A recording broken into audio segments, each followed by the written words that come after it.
Okay, so you sent over a ton of stuff on Gen Z and mental health. Yeah. Lots from Jonathan Haidt's The Anxious Generation. Hmm.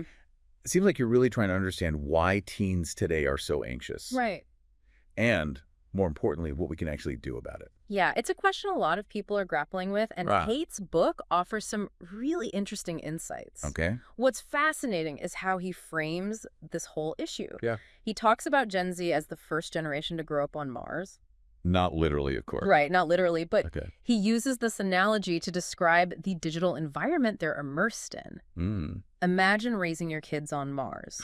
Okay. One wrong move online, and the consequences are huge. Wow. That's the reality Gen Z faces. That's a powerful image. Yeah. So we're talking about that great rewiring of childhood idea, right? Exactly. How kids' brains are literally being shaped by this new environment. And not always in a good way. Right. So today we'll unpack this whole Mars analogy, dive into some of these specific harms Haidt points to. Okay. Things like sleep deprivation and the addictive nature of social media. Uh-huh. And crucially, look at the solutions he proposes, because he doesn't just leave us hanging with a problem. Right. He actually offers some concrete steps for governments, schools, and parents.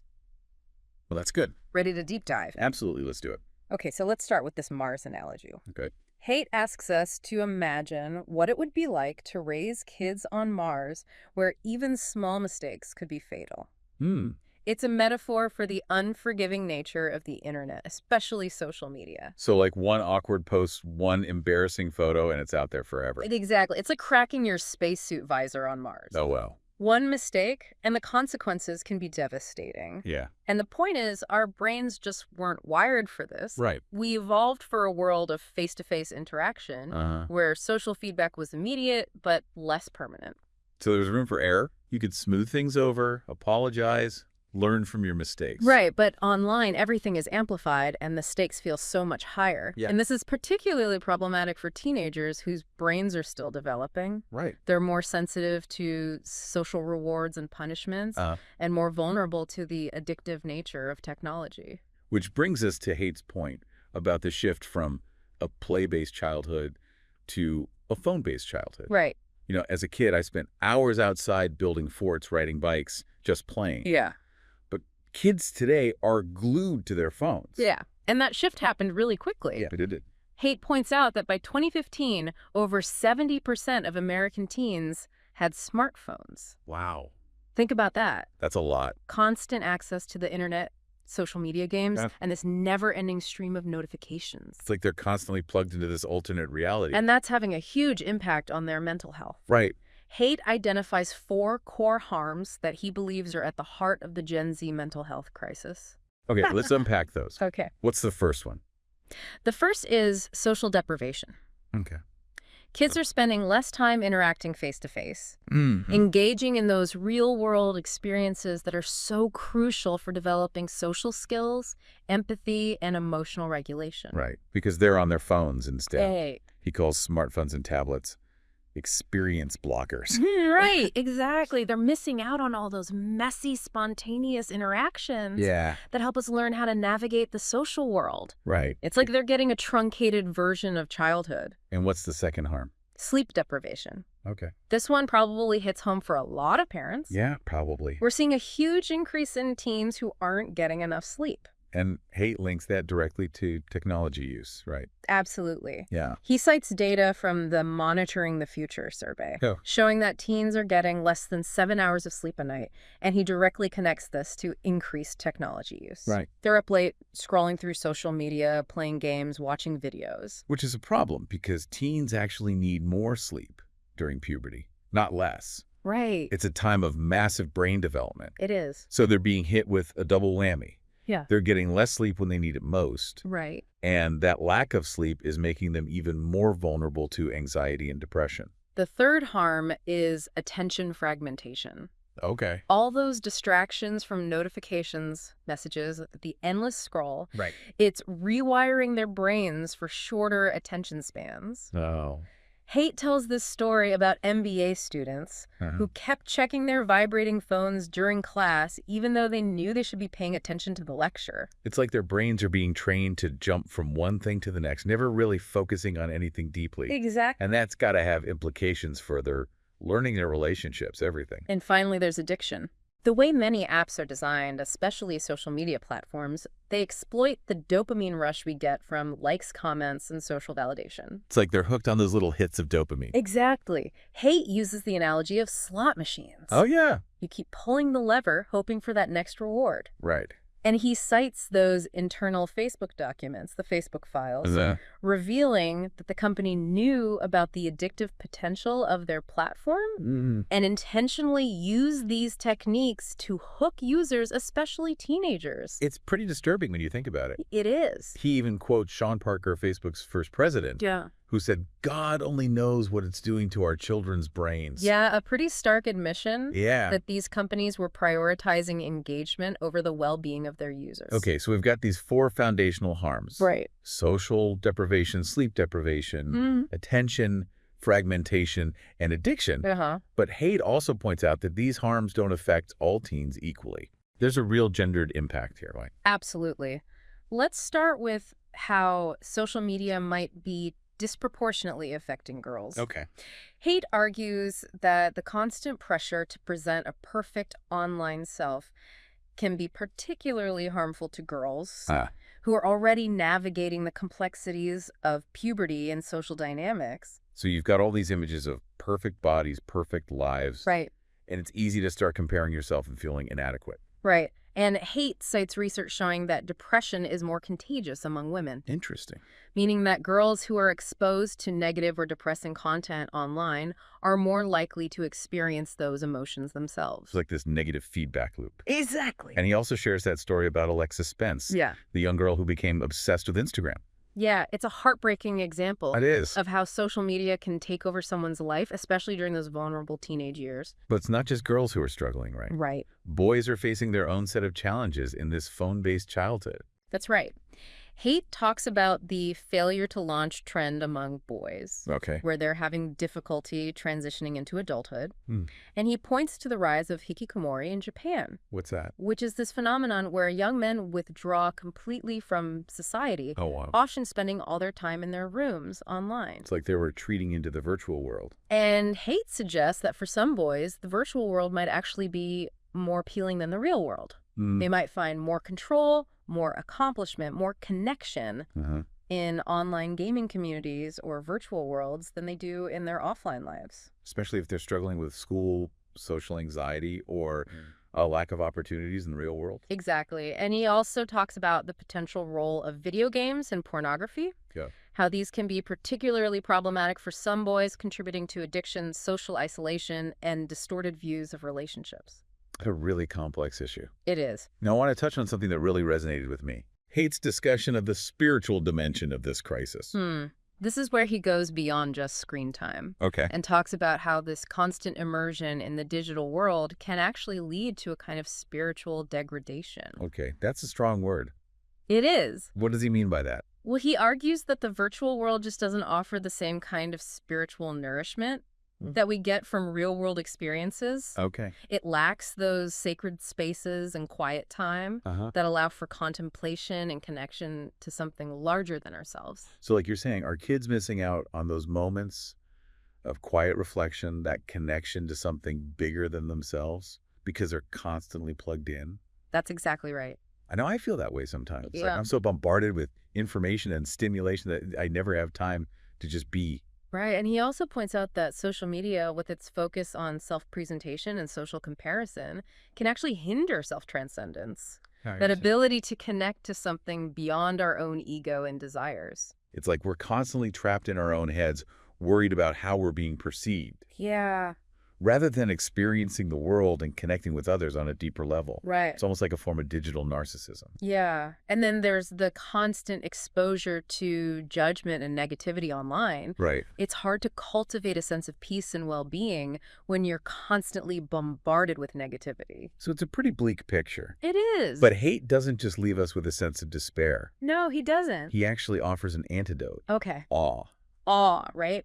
He argues that experiences of awe, particularly from nature, can be a powerful force for counteracting this spiritual degradation. So like being out in nature, looking at the stars, experiencing something vast and beautiful. Exactly. It takes us out of ourselves. He talks about how awe can shift our perspective, make us feel connected to something larger than ourselves, and inspire a sense of wonder and gratitude.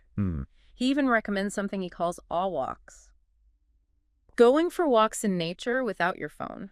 Okay. Simply observing and appreciating the beauty around you. That sounds lovely. Yeah. And he shares that anecdote about the student who took an awe walk and was profoundly moved by the experience. Yeah. It shows how powerful even simple acts of connecting with nature can be. Right. It's a reminder that even in this hyper-connected world, there are still ways to cultivate a sense of wonder, meaning, and spiritual fulfillment. So we've explored the harms of a phone-based childhood. Yeah. The gendered impact, and the spiritual dimension. Now let's shift gears and dive into Haidt's proposed solutions. Okay. Because he doesn't just diagnose the problem, he offers a path forward. Absolutely. And the key to his solutions is collective action. Okay. He argues that this isn't something individuals can solve on their own. Right. It requires governments, tech companies, schools, and parents all working together. So it's a big problem. It is. He's basically issuing a call to arms. Wow. Urging us to recognize the scale of this crisis and the need for systemic change. So where do we start? What's the first step? Let's start with what governments and tech companies can do. Okay. Haidt is a strong advocate for raising the age of internet adulthood to 16. Interesting. What does that mean exactly? Well, right now in the U.S., children can sign contracts with corporations and give away their data without parental consent at the age of 13. Oh, wow. Haidt argues that this is a huge mistake. Yeah, I can see that. He believes the age should be raised to 16. Okay. Bringing it in line with other milestones of maturity like getting a driver's license. So it's about recognizing that teenagers, while not yet fully developed adults, are capable of making more informed decisions about their online lives and data privacy. That's the idea. That makes sense, but how do you actually enforce that? Right. How do you make sure companies are complying with these age restrictions? That's the tricky part. Yeah. There's no foolproof method for verifying age online, but Haidt explores various options, including using government IDs, facial recognition technology, or even a system where parents could mark their children's devices as belonging to a minor. It's about finding a balance between protecting children's privacy and ensuring that companies are accountable for keeping them safe online. Exactly. He also criticizes governments for punishing parents who give their children real-world freedom, citing the example of Debra Harrell, a mother who was arrested for letting her 9-year-old daughter play unsupervised in a park. Wow, that's crazy. Just for letting her daughter play in a park. It's a case of overprotection gone wrong. Yeah. Well-intentioned laws are actually hindering children's development and independence. So Haidt's arguing that we need to loosen the reins a bit. Yeah. Give kids back some of that freedom to explore and play independently. That's right. He believes that governments should be encouraging, not criminalizing, parents who give their children age-appropriate freedom. It's about shifting the cultural narrative around risk, recognizing that children need some level of independence and unsupervised play to thrive. So governments and tech companies have a role to play. Right.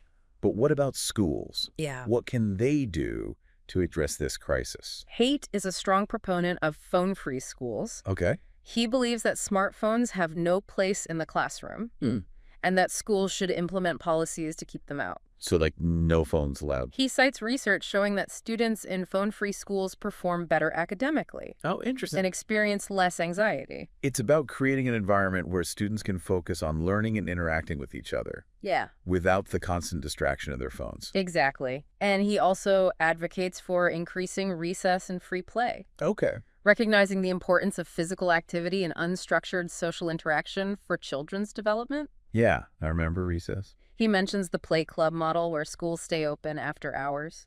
Okay. Mixed-age, unsupervised play. It's a way to give kids back the time and space for free play, right? Which has been increasingly eroded by structured activities and screen time.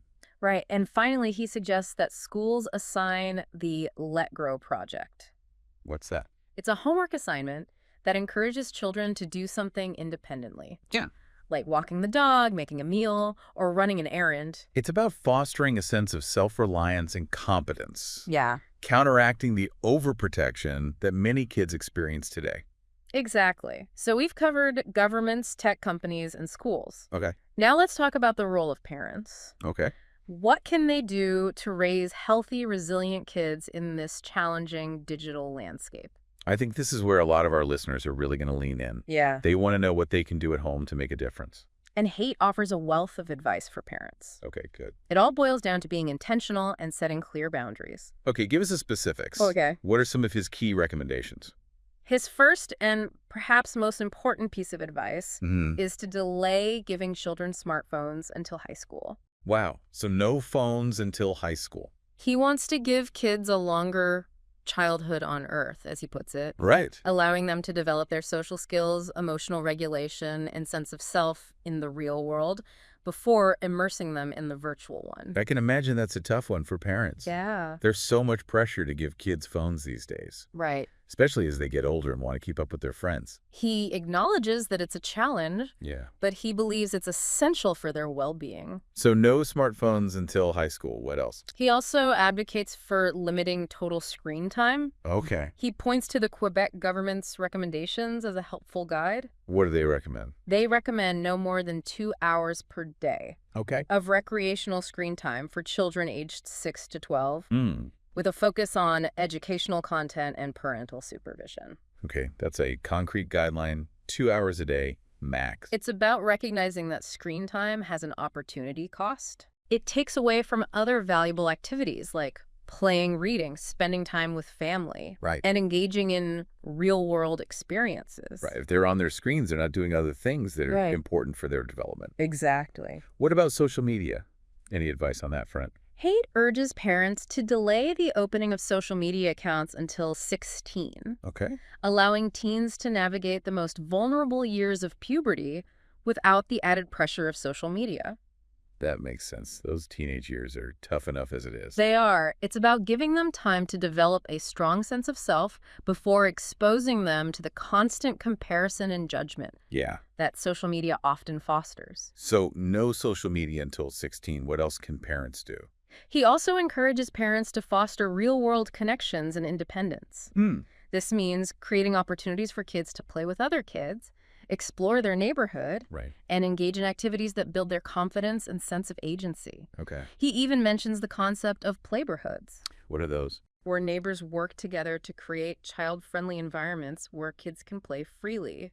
It's about reclaiming some of that freedom and unstructured play that have been lost in recent decades. Exactly. And finally, he reminds parents to be mindful of their own technology use. Oh, that's a good one. Children are always observing and learning from their parents' behavior. So if we're constantly on our phones, our kids are going to think that's normal. Right. It's about leading by example and creating a family culture that values face-to-face interaction, real-world experiences, and a healthy balance with technology. As a tall order for parents. It can feel overwhelming to swim against the tide. It can. But Haidt offers a hopeful message. He does. Even small changes multiplied across a community can make a real difference. He's calling on us to act not just for our own kids, but for all kids. It's a big call to action. It is. It's a call to action for anyone who cares about the well-being of children and the future of our society. And that brings us to the end of part 1 of our deep dive into Jonathan Haidt's The Anxious Generation. Yeah. We've covered a lot of ground, from the Mars analogy to those 4 foundational harms.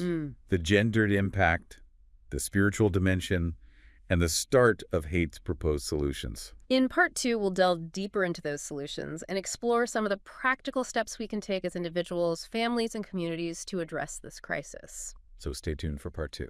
You know, one thing that really struck me as we were discussing all this is how much of this anxiety in Gen Z comes down to a mismatch between the environment they're growing up in and the environment our brains evolved for. He talks about how we were wired for face-to-face interaction, close-knit communities, lots of unstructured play, and now we've got kids spending hours every day in this disembodied, hyper-stimulating digital world. Exactly. It's almost like we're trying to raise orchids in a desert. Wow. And Haidt argues that this mismatch is a major driver of the anxiety and depression we're seeing.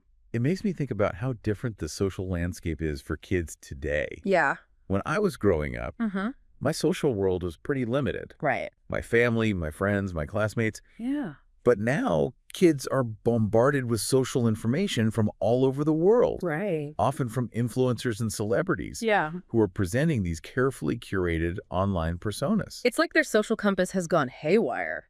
Wow. Haidt talks about this sensitive period for cultural learning, this window between ages 9 and 15, when kids are really susceptible to social influences. So they're getting all these messages at a time when they're most vulnerable. Exactly. And unfortunately, this is also the time when most kids are getting their first smartphones. Right. And diving headfirst into this digital world. It's what he calls a collision of sensitive periods. Okay. The brain's natural drive for social learning colliding with this overwhelming, often unhealthy digital environment. It's a recipe for disaster. It is.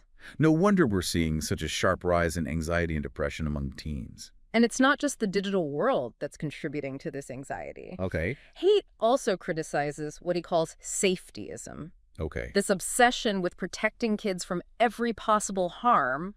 Okay, explain that one. Sure. What does he mean by safetyism? He's talking about how we've created this culture of paranoid parenting. Okay. Where kids are constantly supervised, overscheduled, and shielded from any kind of risk. I get it. We want to keep our kids safe, but maybe we've gone overboard. He calls it a cotton wool childhood.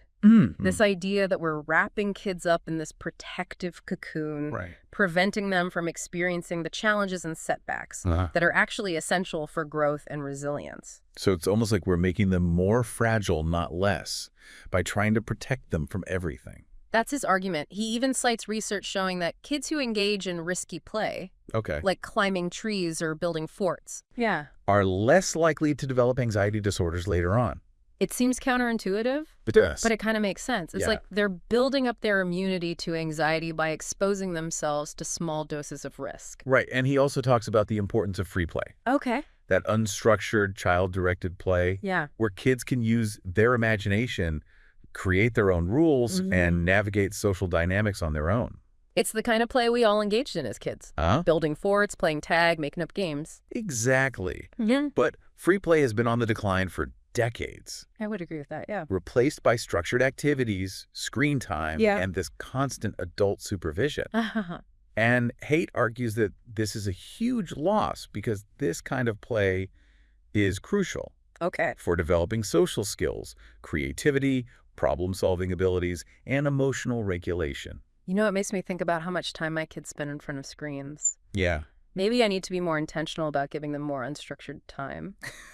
It's something to think about. Yeah, it is. Haidt really emphasizes the need to reclaim free play, to give kids back that time and space just to be kids. Right. He even suggests that schools implement policies to encourage free play. Okay. Like longer recess periods and more unstructured time. So changing things up a bit. Right. It's about recognizing that play isn't just frivolous. It's essential for healthy development. You know, one of the things that really resonated with me in the book was Haidt's discussion of the attachment system. It really connected the dots between childhood experiences and mental health. Right. He talks about how the attachment system, which evolved to keep infants safe and close to their caregivers, plays a crucial role in regulating stress and promoting exploration throughout life. So this is something that affects us through our whole lives. It is. He explains that when kids have a secure attachment, meaning they feel safe and supported by their caregivers, they're more likely to be in what he calls discover mode. So they feel secure enough to venture out into the world and explore. Exactly. But when kids don't have a secure attachment, or when they experience chronic stress or trauma, they're more likely to be in defend mode. So the opposite. Right. Anxious, withdrawn, focused on self-protection. It makes sense if you don't feel safe and secure. Right. You're not going to be as open to new experiences. And Haidt argues that the rise of this phone-based childhood, that's social deprivation, sleep deprivation, attention fragmentation, and addiction. Wow, it's a lot. It is pushing more kids into that defend mode. It's creating an environment that's constantly triggering their stress response system. So what can we do to foster secure attachments and help kids stay in discover mode? Haidt emphasizes the importance of being responsive, Okay. consistent and emotionally available as caregivers. So being there for our kids. Exactly. It's about creating a safe and secure base for kids so they Okay. feel confident enough to explore the world. What about physical touch? I always been a big hugger with my kids. He talks about that too. He cites research showing that physical touch, hugs, cuddles, that kind of thing, can reduce stress, promote bonding, and even boost the immune system. It's amazing. It's a reminder that even in our digital age, human touch is still essential. We've talked a lot about what's missing in childhood. Yeah. Free play connection with nature's secure attachments. Right. But Haidt also mentions something that we've lost in our culture that might be contributing to this anxiety. Okay. Rites of passage. Interesting, right? Yeah. He talks about how rites of passage, these ceremonies or rituals that mark the transition from one stage of life to another, used to play a crucial role in helping young people navigate the challenges of adolescence. I see what you mean. We don't really have those clear markers anymore. We don't. In some cultures. Right. There are ceremonies or rituals that mark the transition to adulthood, but we've kind of lost that. And Haidt argues that this lack of structure and ritual can leave teens feeling adrift, unsure of their place in the world. Right. It can contribute to the anxiety and uncertainty they're already experiencing. Yeah. He uses the example of bar mitzvahs and bat mitzvahs in Jewish communities. It's a public acknowledgement that a 13-year-old is entering adulthood, taking on new responsibilities. It gives them a sense of belonging, a framework for understanding this transition. Exactly. But we don't really have anything like that in our culture. We don't. And he suggests that this might be something worth thinking about. How can we create more meaningful experiences that mark the transition to adulthood and help young people feel a sense of purpose and belonging? It's like giving them a roadmap. Yeah. A set of guideposts to help them navigate this challenging time. Now let's talk about puberty. Okay. Haidt dedicates a whole chapter to this, exploring the profound changes that happen in the brain during this time. It's a time of massive upheaval, physically and emotionally. And neurologically. Right. He talks about how puberty is a period of rapid brain development, second only to the first few years of life. Wow. He describes it as a massive reorganization where the brain is pruning away unused connections and strengthening the ones that are used frequently. It's like the brain is being sculpted by experience during this time. Exactly, which is why the experiences teenagers have during puberty are so important. Right. They're shaping the very structure of their brains. And his point is that the experiences many teens are having in this digital age, the sleep deprivation, the social isolation, the constant stimulation, might not be conducive to healthy brain development. Right. It's like we're asking them to build a house on a foundation of sand. He also highlights the importance of sleep during puberty. Yeah. I know I've definitely noticed that my teenagers need a lot more sleep than they did when they were younger. He says teens need more sleep than younger children or adults due to the intense brain development that's happening. But between school homework, extracurricular activities, and screen time, a lot of teens are chronically sleep deprived. He's really urging parents and schools to prioritize sleep, to create schedules that allow teens to get the rest they need. So maybe pushing back those early school start times would be a good place to start. He talks about that too. Yeah. So recognizing that sleep isn't a luxury for teenagers. Right. It's essential for healthy development. You know, one thing that Haidt doesn't explicitly address, but that I think is really relevant to this whole conversation, is the role of boredom. Boredom. Yeah, it's almost like boredom has become a dirty word in our culture. Right. We're constantly trying to keep our kids entertained, stimulated, occupied. Yeah. There's this fear of downtime. And yet when I think back to my own childhood, some of my most creative, imaginative moments came when I was bored. Exactly. Haidt talks about how boredom is actually crucial for creativity, problem solving, and self-discovery. Right. It forces us to turn inward, engage our imagination, and come up with our own ways to entertain ourselves. Right. It's like a mental muscle that needs to be exercised. And our kids aren't getting enough opportunities to exercise that muscle. Right. Because they're always just a swipe away from entertainment or distraction. So we need to be more intentional about creating those opportunities for boredom. Okay. Allow our kids to experience that discomfort of having nothing to do. It's hard. It is resist that urge to constantly fill their time and allow them to discover their own inner resources. Let's circle back to Haidt's discussion of the gendered impact of technology. Okay. We talked about how girls might be more susceptible to the negative effects of social media. Right. But he also points out some interesting differences in how boys and girls use technology. Right. He observes that boys are more likely to engage in what he calls pack-based play online. Like playing video games together. Exactly. Often in large groups, Yeah. forming strong bonds through these shared experiences. He even compares it to the hunting parties of our ancestors. Wow. Where men would work together to achieve a common goal.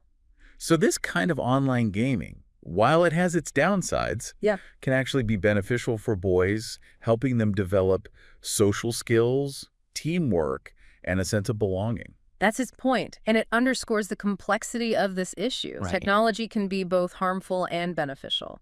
It can. Depending on how it's used. We need to find that balance. And in terms of finding that balance, he also talks about the importance of mentorship for boys. Okay. He believes that boys thrive when they have positive male role models in their lives. Right. Fathers, uncles, coaches, teachers, anyone who can provide guidance, support, and a sense of purpose. I think that's so important. It is. Especially in today's world, where traditional male roles are shifting, fatherlessness is on the rise, and boys are constantly bombarded with these hyper-masculine images in the media.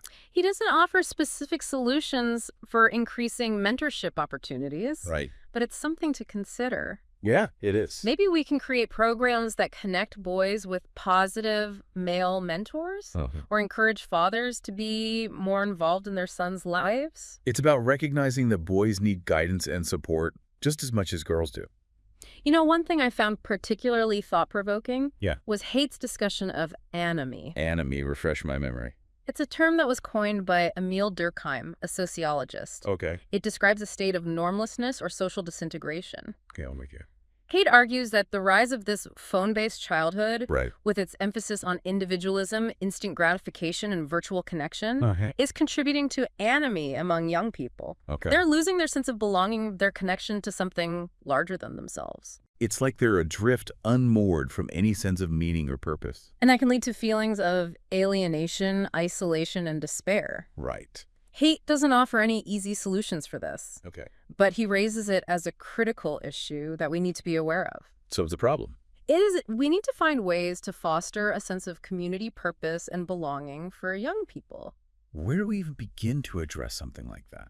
It's a big question, but maybe we can look to religious institutions, community organizations, or even just our own families for ways to strengthen those bonds. Create those spaces where kids feel connected, seen, and valued. Exactly. It's about creating a sense of shared values, traditions, and rituals that give young people a sense of rootedness and meaning. You know, one thing that always helps me feel grounded is spending time in nature. Haidt talks about that too. He highlights the power of nature in promoting mental well-being. That's like a reset button for my brain. He cites research showing that exposure to nature can reduce stress, improve mood, boost creativity, and even enhance cognitive function. It's amazing what nature can do. It is. He even suggests that parents encourage their kids to take all walks. Right. Walks in nature without their phones. Yeah. Just appreciating the beauty around them. It's about reconnecting with the rhythms of the natural world. And experiencing that sense of awe and wonder. Right. That can shift our perspective and help us feel connected to something larger than ourselves. Okay, so we've talked a lot about the problems. Yeah. But let's shift gears now. Okay. And talk about Haidt's proposed solutions. Okay. What can we actually do to address this crisis? Well, he doesn't offer any quick fixes. Okay. But he outlines a multi-pronged approach. Targeting governments, tech companies, schools, and parents. Right. He recognizes that this is a complex problem that requires a systemic response. He starts by addressing what governments can do. Right. He believes governments need to step up and regulate the tech industry, particularly when it comes to protecting children. He advocates for raising the age of internet adulthood to 16, implementing robust age verification mechanisms, and holding tech companies accountable for the harmful effects of their products. So basically creating stronger protections for children online. Exactly. And he also criticizes governments for criminalizing childhood independence. Yeah.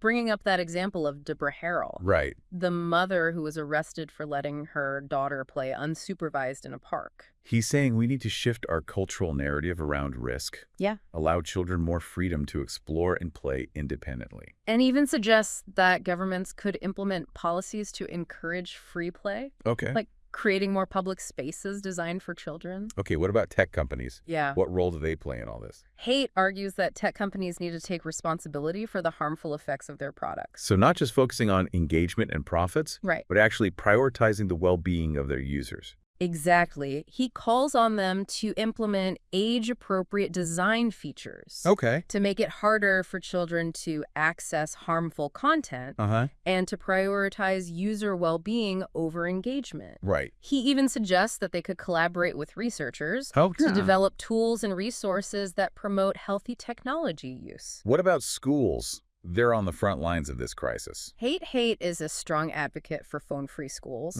believing smartphones just don't belong in the classroom. Right. He suggests schools implement policies to keep them out, citing research showing that students in phone-free schools perform better academically. Interesting. And experience less anxiety. Makes sense. It's hard to focus when you're constantly being bombarded with notifications. And he's also a big proponent of increasing recess and free play. It's amazing how something as simple as letting kids play can have such a profound impact on their development. He also brings up the Let Grow project. That homework assignment where children are encouraged to do something independently. Like a little confidence booster. Exactly. It I love that. helps foster a sense of self-reliance and competence. Right. Counteracting that overprotection that so many kids experience. Okay, so we've talked about governments, tech companies, schools. Now let's talk about parents. Okay.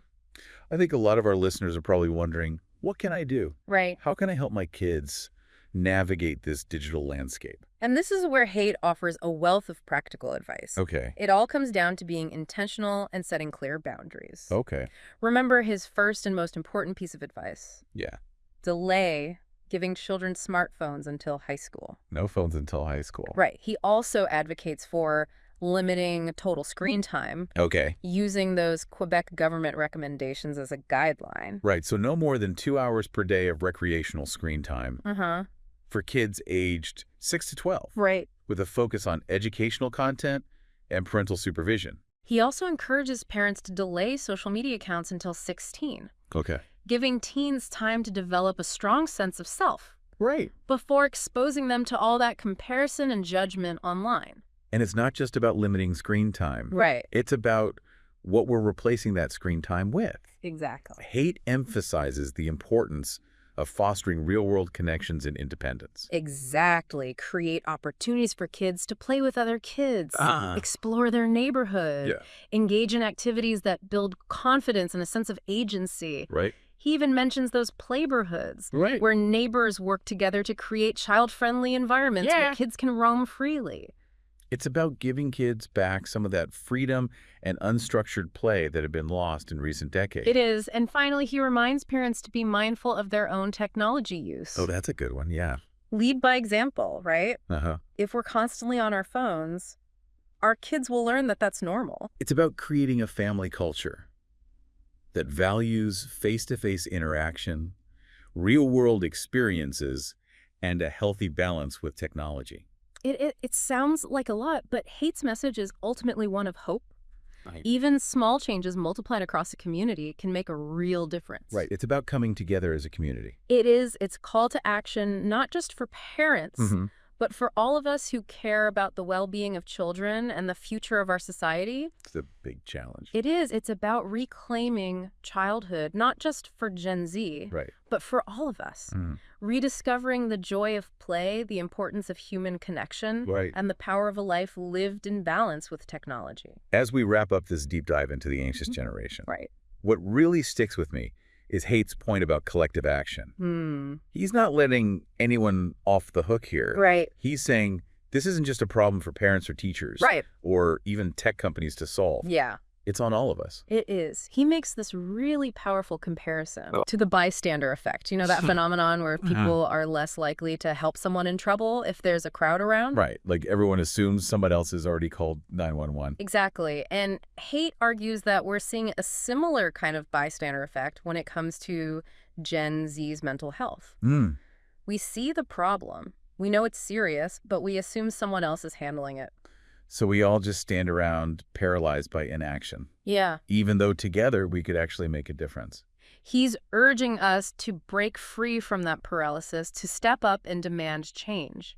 He reminds us that we've tackled big societal problems before through collective action. Okay. Think about the movement to reduce smoking or promote recycling. Right. It's about shifting those norms, changing expectations, creating a new reality. Exactly. And in this case, it's about creating a world where children's mental health is no longer an afterthought. Right. And I think this is where Haidt's work connects. Yeah. So these larger conversations happening around the ethics of technology. There's a growing movement pushing back against this move fast and break things mentality that's dominated Silicon Valley for so long. Right. Like maybe that's not the best approach when it comes to shaping the minds and lives of children. Exactly. There's this increasing awareness that we need to be more thoughtful and deliberate, more ethical in our approach to technology, especially when it comes to kids. So you're saying we need to kind of slow down and think about the consequences a bit more. Exactly. We need to be asking ourselves some tough questions. Okay, like what? What kind of future are we creating? What are the long-term consequences of all this? Right. Are we really willing to sacrifice our children's well-being for the sake of technological innovation? Haidt's book is a wake-up call, a challenge to start asking those tough questions. It is. And to demand better for our kids. He's given us a roadmap, a set of principles, and a reason to believe that change is possible. And a reminder that each of us has a role to play. We can't just sit back and wait for someone else to fix this. Right. So what can our listeners do? Where can they go from here? Well, first I'd say share this deep dive with other parents, educators, anyone who's concerned about this issue. Get people talking. Right. Let's get this conversation going. Start those conversations at home, at school, in your community. And then let's move beyond talk and start taking action. What do you mean? Put those phones down, get outside with your kids, create those opportunities for connection and free play. Support those organizations that are working to promote children's well-being. Yes. And advocate for change at the policy level. It's about making those small changes in our own lives and then working together to create a bigger shift in our culture. So to our listeners, we hope this deep dive has given you some valuable insights. Yeah. And maybe even a bit of hope. It's a complex issue. It is. But it's not hopeless. We can do this, but we have to do it together. And that's a wrap on this deep dive into the anxious generation. Thanks for joining us. Until next time, keep learning and keep questioning. And don't forget to take an awe walk. Yeah.